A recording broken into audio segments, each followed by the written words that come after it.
দিলা খাতুন কি বাড়িতে আছেন? এটা কি দিলা খাতুনের বাড়ি? কে? আপনি কি দিলা খাতুন? আমারে দেখে কি মনে হয় আমি বেডি মানুষ? দিলা খাতুন কে?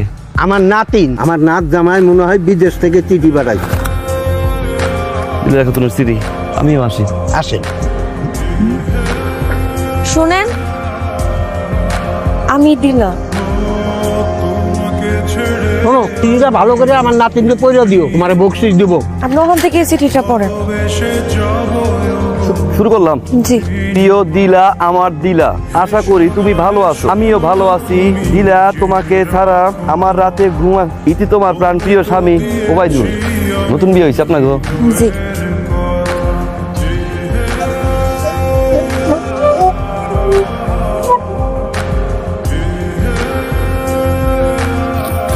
দিলা খাতুন কি বাড়িতে আছেন? যে আপনি নাকি চিঠি লিখবেন? যে আমি তো মুকুল ভাই আইতে গেছিলাম, উনি কোথায়? অনেক অসুস্থ। বলেন। গোলাপ ফুলের শুভেচ্ছা নিয়ে পরে আমি আর আমার নানা যান আমরা দুইজনই সুস্থ আছি। আশা রাখি আপনিও নিশ্চিত সুস্থ আছেন। চিঠিটা কালকের মধ্যে পৌঁছাই দিন।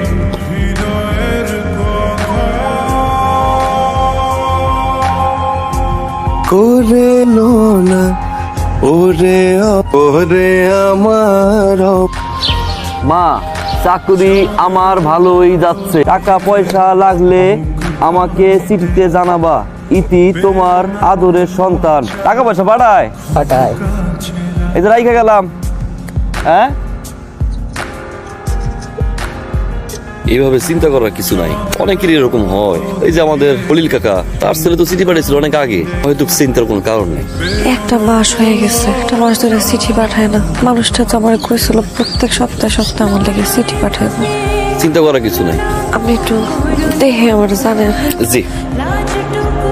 রানা সাহেব আছেন নাকি? কেমন আছেন আপনি? কষ্ট এলেন কেন? আমার খবর দিতেন, আমি দিতাম। আজও কি কোনো চিঠিপত্র আসে নাই?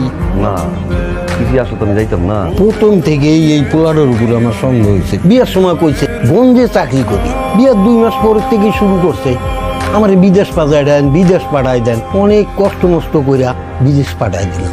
এদিকে শ্বশুর বাড়িতে শাশুড়ির অত্যাচারে টিকতে না পারে নাতিনারে নিয়ে যাবো আমার কাছে।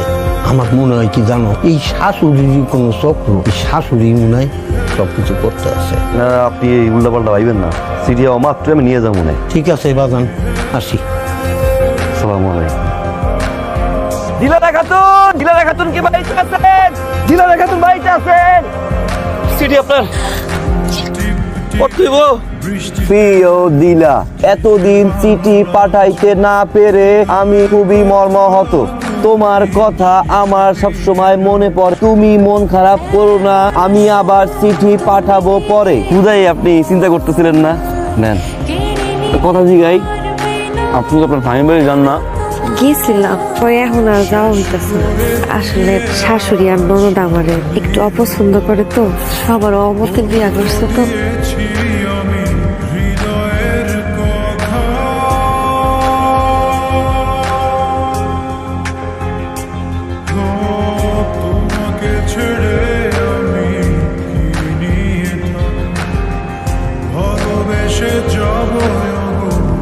পর সমাচার এই যে যেখানে কাজ করি আমার যে আকামা আছে সেই আকামা বাতিল হইয়া গিয়াছে। আমাকে নতুন করে আকামা করতে হবে। এই জন্য আমার 80,000 টাকার মতো প্রয়োজন। তোমার নানার সহিত কথা বলে 80,000 টাকা যেভাবেই সম্ভব আমাকে কয়েকদিনের ভিতরে পাঠানোর ব্যবস্থা কর। কয়েকদিন আগে তো চিঠি পাঠাইছিল, তখন তো এই বিষয়ে কিছু কয় নাই। যে আপনি চিন্তা করবেন এই জন্য হয়তো লিখে নেয়। ছোটবেলায় তোর বাবা মা মারা গেছে, পেনশনের টাকা পয়সা উড়াইয়া তোর বিয়ে শাদী দিলাম। শ্বশুর বাড়ি গিয়া সুখে শান্তিতে সংসার করবি। শ্বশুর শাশুড়ি ননদের অত্যাচার সেখানেও টিকতে পারলি। তোরে আমি আমার কাছে নিয়ে আসলাম। আমায় কইল বিদেশ যাই, জমি জিরাত যা ছিল সব বেচা কুচা বিদেশ পাঠাইল। বিদেশ দেয়া এতদিন থাকলো, কোনো টাকা পয়সা পাঠাইল না।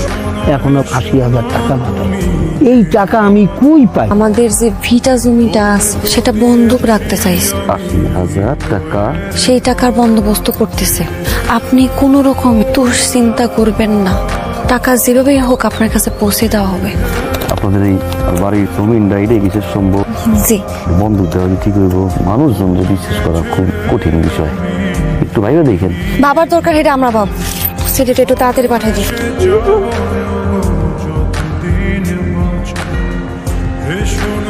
শোনা তুমি জেনে রাখো না, বলে তো দিয়েছি আমি হৃদয়ের কথা। আপনি আমার নানা জানের শরীরটা খুব একটা ভালো না, কেমন কেমন জানি করতেছে। আমার মনে হয় নানা জানটা একটু ডাক্তারের কাছে নিয়ে যাইতে হবে। কাকু কি দেখলেন? উনি ভালো আছেন, সুস্থ হয়ে যাবেন। আমি কিছু ওষুধ লিখে দিচ্ছি। ওঠেন।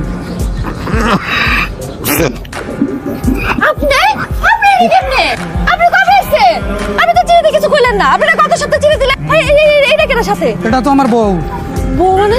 আমি তো তোমার 6 মাস আগেই তালাক পেপার পাঠাই দিই। এই কি কর তুই? তালাক দিছি মানে? আরে কি কইলো?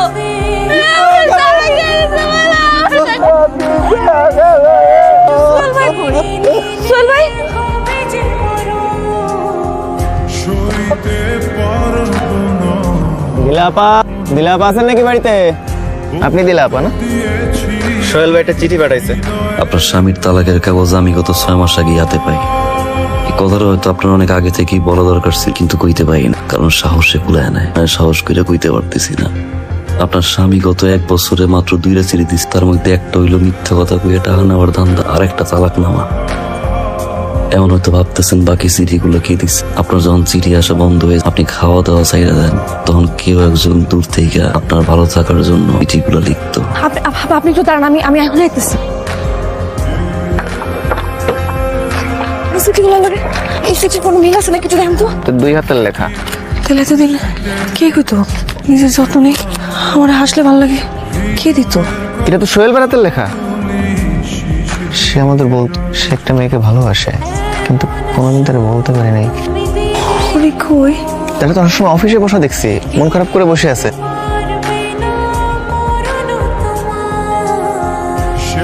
আপা, সোহেল ভাই নাকি চাকরি ছেড়ে দিছে। পোস্টমাস্টার কইলো কোনো কারণ টারণ কিচ্ছু কয় নাই, খালি কইছে গ্রামেই থাকবে না, গ্রাম ছেড়ে চলে গেছে।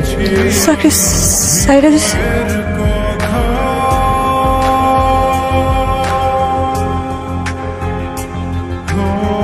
তোমাকে ছেড়ে আমি কি নিয়ে থাকবো?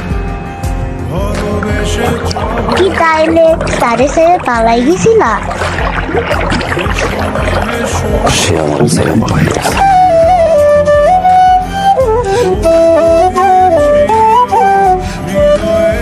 সে কি আমাদের দাদি? কাউরে ভালোবাসা তারে সাইরা চলে যাওয়া সবচেয়ে বড় অপরাধ।